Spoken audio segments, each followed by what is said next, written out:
had a conversation with a friend a little while ago, and he had this sentence where he said, all my life I was worried that I was a coward. And then he had a sequence of really, really tough events happen to him. He said, I always surrounded myself with hard men. I always thought I was a bit of a hard man. And, I did martial arts, and, I was around people that were special forces and stuff like that. It's but I never really, really tested myself.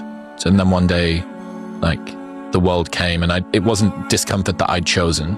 It was discomfort that was forced on me by the world, maybe having a fertility or whatever.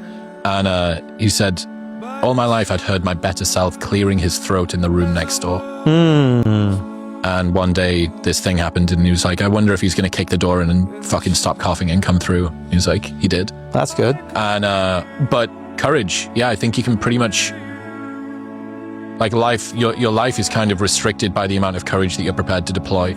And I mean, how long have everybody listening to this stayed in relationships because they were terrified of breaking somebody else's heart that was dependent on them, or losing the love of somebody that they felt it was unrequited and they needed the validation of? And you're it's noble and understandable and sensitive, and largely driven by fear and cowardice. And if you had a cool question to ask yourself would be, what would I do if I had 3 times the bravery?